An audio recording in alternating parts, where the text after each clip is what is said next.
Hi guys, welcome to this one. In this one we're going to be starting building the new harness for the engine, for everything electrical in the front, everything that we pulled off. So yeah, there's no easy way around this. Let's just get into it. We'll start by taking the main from the battery out through the firewall, taking it down up here, where I'll be fitting some, I think we'll put in an electrical box with fuses and some sort of a distributor. But the biggest main is going to the starter, right here. That's where we're going to build off the starter. Then we're going to have another main. I think I'm going to be running two mains, because one of them needs to be fused, the other one for the starter doesn't. So that is the first mistake that a lot of people do. They'll just run one. That is okay, but if you run the alternator, you need to know that it needs the voltage on the internal voltage regulator. It needs voltage from the battery, and if you have the battery in the back, you need a line to go there to make sure that you don't have too much voltage drop in all your wiring, because there's some distance that you need to take into account, so that you're not metering or monitoring and adjusting voltage on the little piece from the alternator and up to the starter. That way your alternator will just put out 14.5 volts, and if you have like a 1.5 volt voltage drop on your main line, then you'll only have about 12.5 on a running car on the battery, and that will actually drain it. So you need to make sure all those things are good before you do anything. If you want to put the battery in the boot, nobody ever does. They seem to get away with it, so I'm just going to be doing this the right way. So I think I'm going to be putting all the stuff that I can move in the engine bay and putting on the electrical box. That way everything is just set, and we need to know what then we know what we need to go around. So I'm going to be putting on a few things, and then we'll start from there.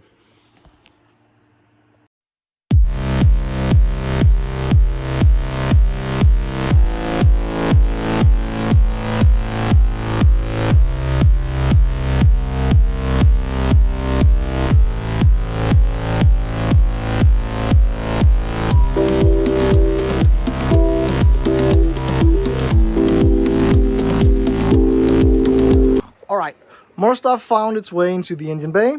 Overflow tank, breather, washer bottle, and also the new alternator, brackets and all that kind of stuff.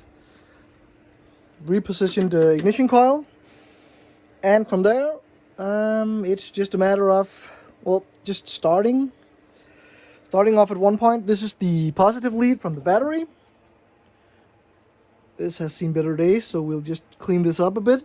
This is, yeah, great. And they cut off like half of the leads to make it fit somewhere. Yeah, that's not really that good. So yeah, I guess we'll just get started and see where it takes us. Just a reminder, this is what we came from. This crap.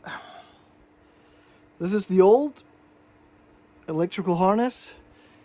As you see, this is not even soldered or anything. This is just like pushed in there, all kinds of crazy, yeah, all melted and stuff. So I think we can do better. I hope we can do better.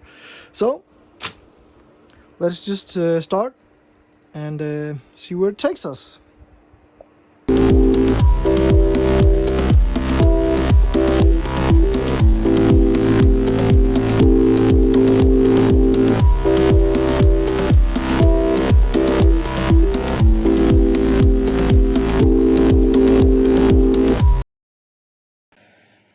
That was probably the best lead that was on this car. the connection, the positive connection to the starter, but in the other end it was just pushed into the cable end of the positive, so there was like no connection at all at that point. So also all these, this is the positive start signal, it's really not on there. This doesn't fit this, yeah, and also this is the ground, I suppose. It's also just very broken and loosey-goosey, so let's get this starter cleaned a bit up, and I think that is going to be the first connection we're going to make, as it should be. The positive lead from the battery, unfused, and onto this point to get all the current that we need to start the engine. This has always been a problem, and I actually thought at some point that the starter was gone, and I actually made an appointment with one of the buddies from, in my other life. I do automation and all kinds of industrial stuff, and these guys can rebuild every, motor, engine, whatever, as long as it's electrical. So I wanted them to take this apart and rebuild it, because I want this old original piece in here. But as it turned out, I was just fiddling around with the wiring harness, the old one. Then it just intermittently wanted to start. So I kind of suspected it was something else than the starter, and it was. So the starter's good. I bridged it at one time, just from the battery, and applied the ignition. You just bridge the 12 volt, and it just starts and runs like hell. So everything's fine. It is just the wiring that was horribly done. So yeah, let's clean it up and get this first one into position and build off from there.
So I made a few pieces.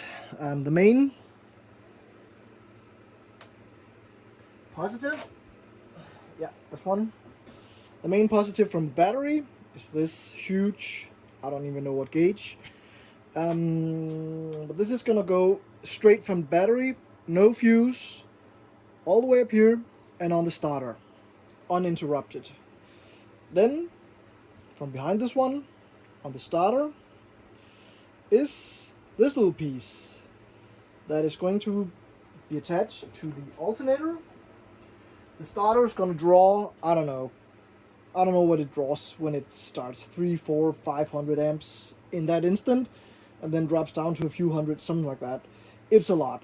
So put a fuse on that, and you'll probably have to replace it at some point, because it draws so much current.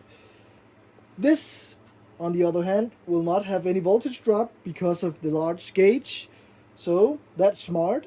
A lot of people, well, before, will just run one cable. I guess you can do that too. The other thing is that this method I'm doing here is going to cost more because you're going to spend more cable, but I don't mind. This is a 16 millimeter square. I don't know what kind of gauge size that is. I can look it up for you guys if you want to, but this can do roughly, I think, looking at a amp gauge size chart, I think we're okay with about 100 amps. So I'm gonna be running the alternator through the big one and back, because that's only gonna be used to start up the car, and then we can feed the battery with no loss at all through this, and then we have all the amperage that we're ever gonna need to the car from this one, that we can simply feed into the this little distributor box, where I got room for 4 relays and fuses, and from here we're gonna run into the car whatever we're gonna need there, and we're gonna run headlights and all kinds of stuff, so we can keep it neat, keep it out here, and also without too many obstructions. This is gonna go to a fusible link on the battery. I think we're gonna put like a, I don't know, 80 or maybe even 100 amp fuse on this. This way, if it shorts somewhere, it will burn the fuse, but we'll have plenty of amps for whatever we need to run, like lights and all kinds of stuff.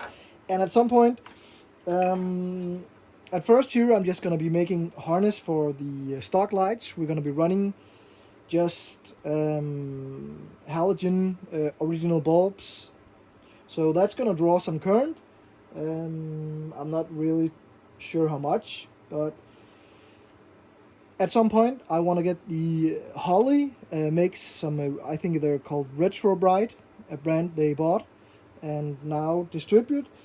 It is very cool headlights. They're LED and they're made to fit all these old cars. A lot of American cars will fit them as well. They make round and square for all the square ones for all the old, I think Corvette, old JDM cars. They kind of have the same square, so that'll fit them. And all the round ones, they got in like 3 or 4 sizes, so you can fit them on whatever you want. That is a huge upgrade in lighting, but also just the wiring, getting the wiring set correctly. With good grounds and all that kind of stuff is gonna make a huge difference as well. So before, as you know, the electricals on this car was questionable, to say the least. All the grounds were run off a 6 millimeter bolt that was just put through some rusted out steel that had no really connection. So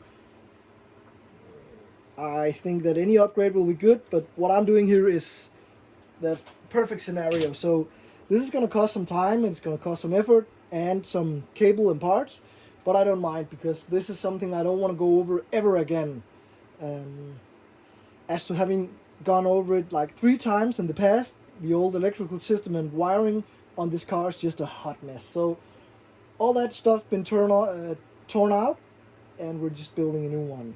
So as I said, we're going to be feeding the alternator through this one and back to the starter, where it's going to run to the battery through the big one.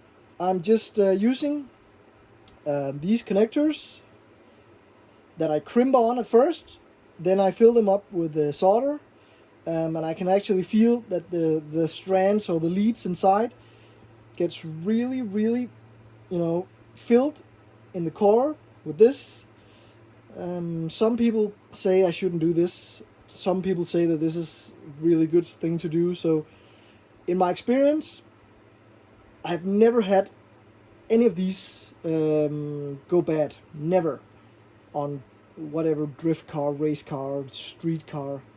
On the contrary, just crimping it and not crimping it right will make a bad connection, and over time with not being filled with epoxy or glue or soldering, it will just oxidize and make a horrible connection, and it will look and seem like you have good connection, but you'll just have a higher and higher amperage draw due to this, and you'll have a higher and higher impedance through this cable, so that's not going to work.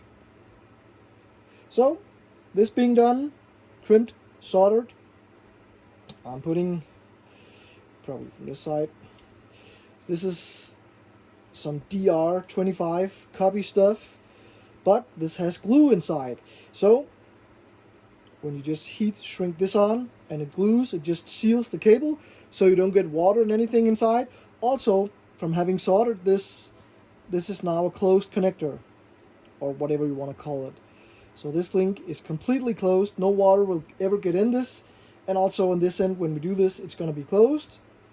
And you simply just use either a heat gun, hot air gun, or just a little burner like this. Just go gentle, rotate, and then at some point, when it's getting really hot, you can see the glue start to come out. And you just stop just before you burn it. Something like this.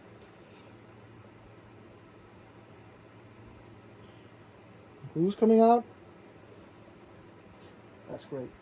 So, one piece done, well, two pieces done, a lot of pieces left. Yeah, just one at a time, keep going. At some point, you'll be done.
And one of the jobs that has been on the list for some time is replacing this oil pressure sensor, which was for the aftermarket gauges that I pulled out because I just want to run the stock gauges. They're really gorgeous in this car.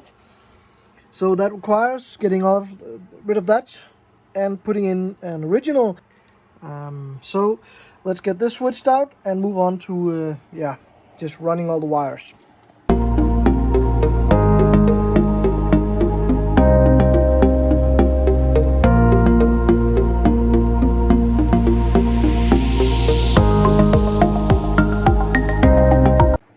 That being fitted,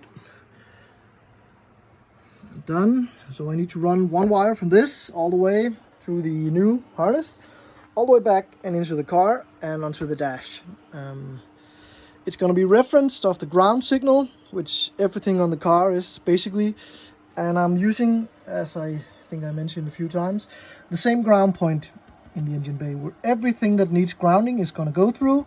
And there's a bolt underneath on this frame rail that it will bolt to. All this will be cleaned up and we'll have a very, very good connection.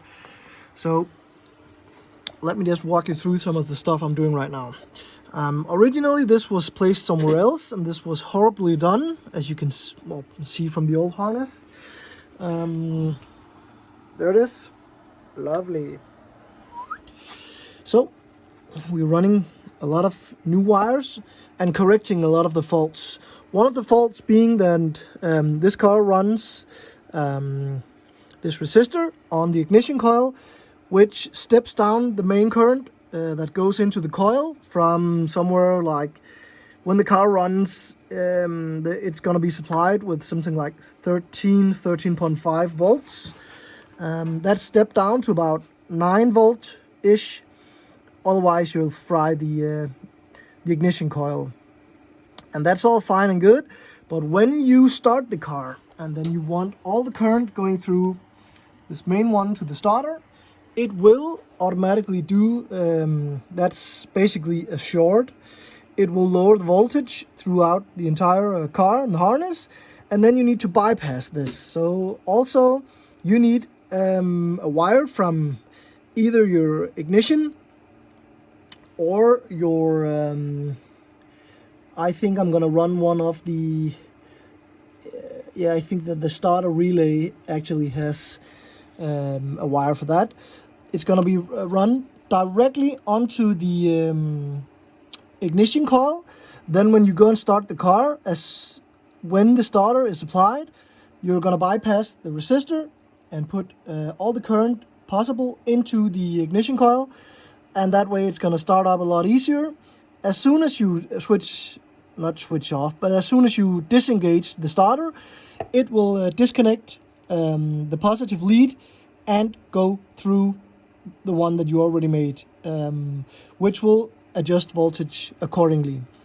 So that is something that was never done on this conversion, and I'll be doing. Otherwise, I think it's just smooth sailing. It's just a matter of getting all the wires in. Be careful labeling everything up as you go. You see me go through the manual, the engine wiring diagram, and all the notes that I made when I took the car apart. That is basically to make sure that everything I need is going on there and everything is as it should be. So some work required doing this, especially like me. If you want to do a sealed harness, so you'll end up with this, with all glued connectors, all sealed. Then you really got to plan out what you're doing, because you can't just put this on and then, oh yeah, you needed to put this on and then this and everything. You have to work your way backwards into wherever your connections are going to be to make sure that you can put all the crimps on and do all the connections and then work your way out from there. So I don't believe I did anything on this yet that isn't supposed to be there. I might at some point. I usually do. Otherwise, I'll just backtrack. But starting to getting some wires in there and getting it all put together. The next wires is going to be, what is this? Oil pressure signal, yeah. That's going to be run together with this. So this needs to be, is the ignition, from the distributor, which will go down to the ignition coil. Also in the car, yeah, as a signal to the tachometer. So lots of stuff to keep in mind as you're going through this. If you don't have a plan to go through methodically, I would say this is something not to tackle, to just go with. You need to have done this a few times, otherwise you're gonna have a bad time. Well, you learn I guess, I hope you'll learn, because not wanting to do it and not trying because you think it's hard is also kind of not good. So just get in there, put on some wires, try and learn and pick up from there. So I'm gonna be putting on the rest of the wires from this side of the engine now, running them to wherever they need to go, and then we'll start crimping from this way all the way back. And then we move on to this guy, and I'll tell you something about the stuff that a lot of people forget or don't know when they are converting from an old style alternator or generator, as they're called, with auxiliary power voltage regulators and stuff like that, to a newer style like this that can supply all the amperage that you'll ever need and has built-in voltage regulators. It needs some other inputs, and a lot of people don't know that, so they just do something from what they measure, and that's not the right way to do it. So I'll get into that at some point.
So, with all that work done, basically the entire front is now done. with the glued, encased and sealed harness, connecting everything, and not really visible. It just hides pretty well in plain sight, so that's great. I have gotten to this where we need to start doing the ground, and we need to start thinking about all the things that goes inside the car. The starter, alternator, all this that goes in the car, and all this coming out from the car, which we will need to have a little tidy up in, see if we can work all that out, get it back connected, and see if we can maybe get it to fire. Let's hope so. So yeah, a lot of work still needs to be done, but thanks for sticking around. As I normally say, consider subscribing. It really helps with the projects like this. And on the next one, the wiring will be done. And yeah, I have a few surprises installed, so let's take a look at that when we get to it. See you on the next one. Bye.